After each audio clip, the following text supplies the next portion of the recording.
Praise to the lord. ఈరోజు దేవుడు మనకిచ్చినటువంటి వాగ్దానం ఏంటంటే, సమూయేలు గారు రాసిన 2వ గ్రంథము 7వ అధ్యాయము 11వ వచనం.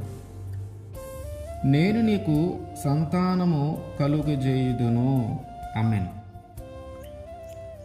మనం ఎక్కడికైనా ఒక ఫంక్షన్కి వెళ్ళినా, ఏదైనా ఒక ప్రయాణం చేస్తూ ఉన్నా, లేదంటే దూర ప్రాంతాలకి వెళ్ళినప్పుడు సహజంగానే మనకి కొంతమంది పరిచయం అవుతారు, కొంతమందితో మాట్లాడతాం.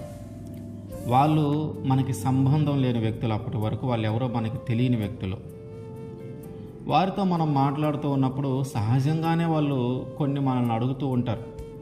నీ పేరేంటి, ఏ ఊరు, ఏం చేస్తావు? ఈ 3 అడిగిన తర్వాత ఖచ్చితంగా అడిగే మాట ఏంటంటే, నీకు పిల్లలు ఎంతమంది, నీకు సంతానం ఎంతమంది, నీకు స్థలాలున్నాయా, పొలాలున్నాయా, బంగారం ఉందా? ఇవన్నీ అడిగినా అడగకపోయినా ఖచ్చితంగా అడిగే మాట, నీకు ఎంతమంది పిల్లలు, సంతానం ఎంతమంది. అప్పటికే మనం సంతానం కలిగి ఉంటే సంతోషంగా చెప్తాం. ఒకవేళ మనకి సంతానం లేకపోతే మన ముఖంలో ఒక బాధ, ఒక విచారము, కొద్దిపాటి దుఃఖము మనలో కనిపిస్తుంది.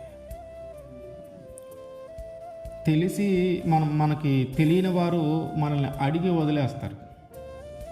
కానీ మనకి తెలిసిన వాళ్ళు మళ్ళీ మళ్ళీ అడుగుతూనే ఉంటారు. వాళ్ళకి తెలుసు మనం ఏ పరిస్థితుల్లో ఉన్నామో, మనం ఎలాంటి స్థితిలో ఉన్నామో వారికి తెలుసు. మన వాళ్ళే, మన అనుకున్న వాళ్ళే మళ్ళీ మళ్ళీ అడుగుతూ ఉంటారు. మనకు అనిపిస్తుంది కొన్నిసార్లు, వీళ్ళు మనల్ని అవమానపరచడానికే అడుగుతున్నారా, వీళ్ళు మనల్ని నిందించడానికే అడుగుతున్నారా, వీళ్ళకి తెలుసు కదా పిల్లలు లేరని మళ్ళీ మళ్ళీ ఎందుకు అడుగుతున్నారు, వీళ్ళు అవమానపరచడానికి అడుగుతున్నారేమో అనే అభిప్రాయము కొన్నిసార్లు మనలో కలుగుతుంది.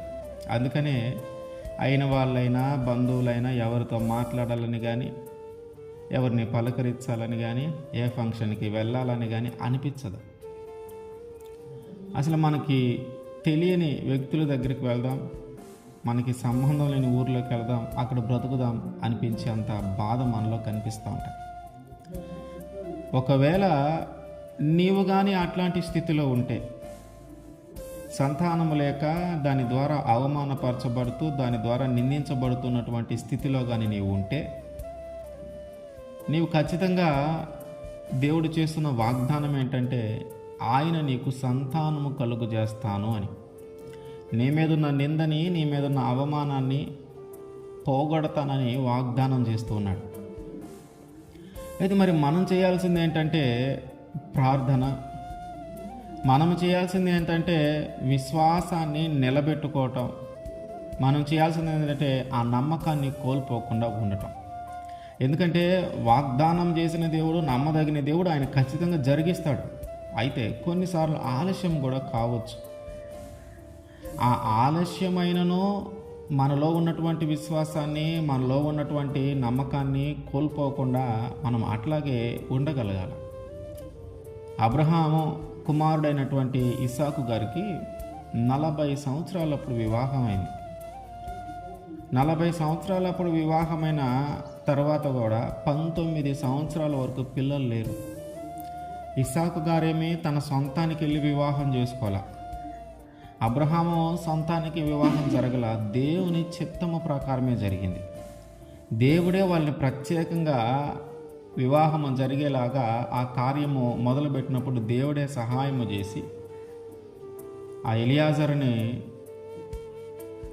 ఆ అబ్రహాము దగ్గర పనిచేసేటటువంటి ఆ పనిచేసేటటువంటి వ్యక్తి ఈ రిబ్కా గారి కోసము లాబాను ఉన్నటువంటి ఆ ప్రాంతానికి వెళ్ళటము, ఆ విషయంలో దేవుడు సహాయం చేయటము, అక్కడి నుంచి రిబ్కా గారిని తీసుకొని రావడం, ఇదంతా దేవుని చిత్తం ప్రకారమే జరిగింది. ఇదంతా దేవుని చిత్త ప్రకారము జరిగినా కూడా ఇంకా 19 సంవత్సరాల వరకు పిల్లలు లేరు. సాధారణంగా పిల్లలు లేనప్పుడు ఏం చేస్తామంటే, తల్లి లేదా ఆ భార్య ఎక్కువగా ప్రార్థన చేస్తే, ఎక్కువగా ఉపవాసం ఉంటుంది. ఎలా అనిపిస్తుంది అంటే, లోపం ఏదో భార్యలో ఉన్నట్టుగా భావిస్తూ ఉంటారు అందరు.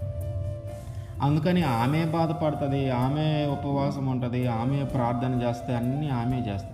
భర్త వైపు నుంచి ఎలాంటి ఆ సపోర్ట్ ఏమీ ఉండదు చాలామంది జీవితాలు.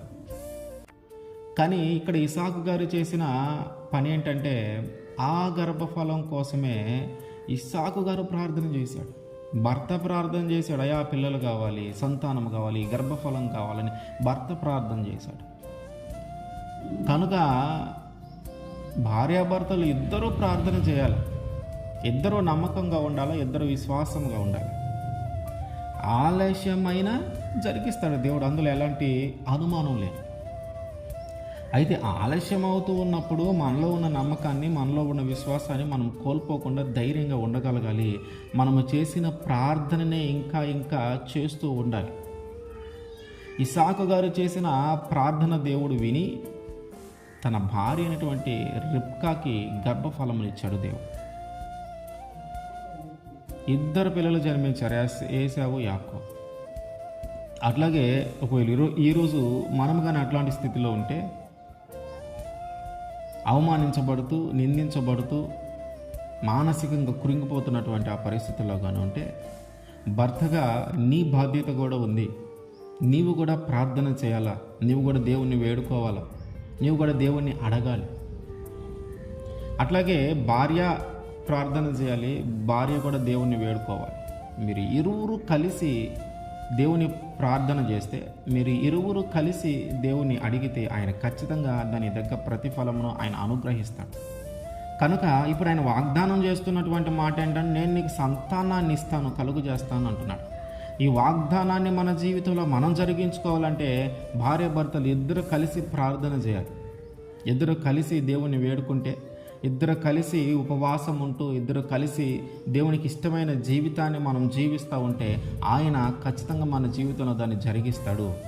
ఆలస్యమైనా సరే దాని గురించి దిగులు పడాల్సిన పని లేదు. ఆలస్యమైనా సరే అది ఖచ్చితంగా జరిగి తీరుతుంది. ఎందుకంటే వాగ్దానం చేసిన దేవుడు మర్చిపోయేవాడు కాదు, వదిలిపెట్టి వెళ్ళిపోయేవాడు కాదు. కొన్ని సంవత్సరాలు గడిచినా అది ఖచ్చితంగా నెరవేర్చబడుతుంది. ఆయన దగ్గర నుంచి వాగ్దానం పొందుకోవటమే మనకు కొంచెం కష్టమైంది, కానీ వాగ్దానం పొందుకున్న తర్వాత ఖచ్చితంగా జరిగి తీరుతుంది. కనుక మన ప్రవర్తనను, మన ఆలోచనలను, మన అలవాట్లను మార్చి దేవునికి ఇష్టమైన జీవితాన్ని జీవిస్తూ భార్యాభర్తలు ఇద్దరు కూడా కలిసి ఉపవాసం ఉంటూ, కలిసి ప్రార్థన చేస్తూ దేవుని సన్నిధిలో వేడుకుంటే ఆయన మన జీవితంలో ఈ వాగ్దానాన్ని నెరవేరుస్తాడు. ఆమేన్.